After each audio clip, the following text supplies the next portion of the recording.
So as researchers, something we often do is use immense resources to achieve certain capabilities or achieve certain goals. And this is essential to the progress of science or exploration of what is possible. But it sort of creates this unfortunate situation where a tiny, tiny fraction of the world can actually participate in this exploration or can benefit from that technology. And something that motivates me and what gets me really excited about my research is when I see simple opportunities to drastically change that distribution and make the technology accessible to a much wider percentage of the population. And I'm going to show you two videos that have gotten a lot of attention recently that I think embody this philosophy. And they actually use the Nintendo Wii remote. Now, for those of you who aren't familiar with this device, it's a $40 video game controller. And it's mostly advertised for its motion sensing capability, so you can swing a tennis racket or hit a baseball bat. But what actually interests me a lot more is the fact that in the tip of each controller is a relatively high-performing infrared camera. And I'm going to show you two demos of why this is useful. So here I have my computer set up with a projector, and I have a Wii remote sitting on top of it. And if, for example, if you're in a school that doesn't have a lot of money, which is probably a lot of schools, or if you're in an office environment and you want an interactive whiteboard, normally these cost about $2,000 to $3,000. So what I'm going to show you how to do it is how to create one with a Wii remote. Now, this requires another piece of hardware, which is this infrared pen. You can probably make this yourself for about $5 with a quick trip of a Radio Shack. It's essentially got a battery, a button, and an infrared LED, and it turns on. You guys can't see it, but it turns on whenever I push the button. Now, what this means is that if I run this piece of software, I can now register, the camera sees the infrared dot, and I can register the location of the camera pixels to the projector pixels, and now this is an interactive whiteboard surface. So for about $50 of hardware, you can have your own whiteboard. This is Adobe Photoshop.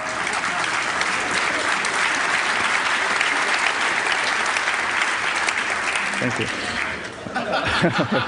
Now, the software for this I've actually put on my website and have let people download it for free. In the 3 months that this project has been public, it's been downloaded over 500,000 times. So teachers and students all around the world are already using this.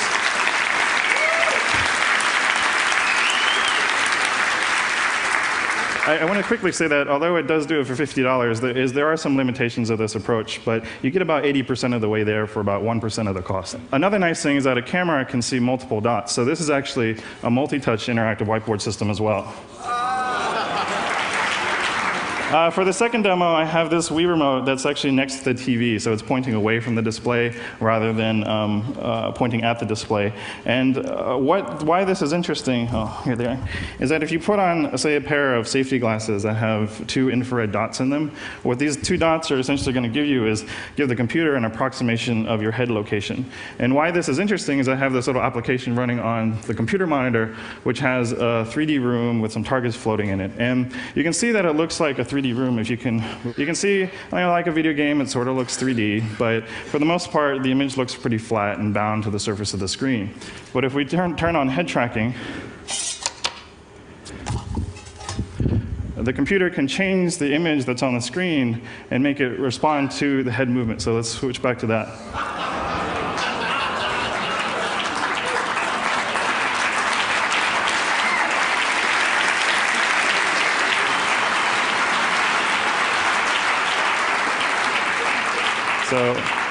So this has actually been a little bit startling to the game development community. Because this is about $10 of additional hardware if you already have a Nintendo Wii. So I'm looking forward to seeing some games with it. And actually, Lewis Castle, sitting down there, last week announced that Electronic Arts, one of the largest game publishers, is releasing a game in May that has a little Easter egg feature for supporting this type of head tracking. So in less than 5 months, it went from a prototype in my lab to a major commercial product.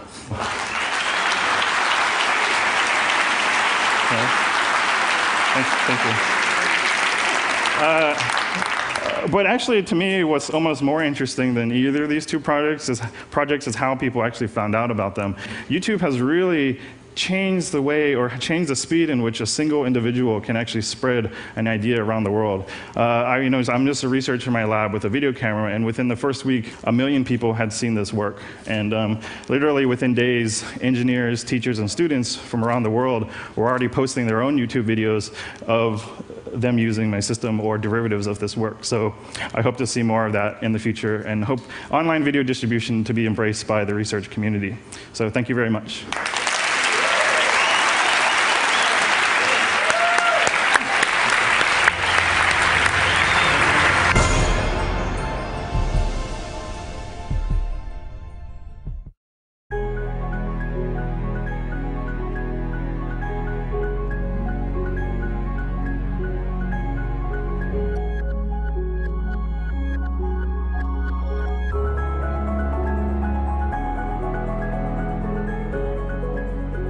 Often, when things are allowed the freedom to take shape, they tend to reshape everything.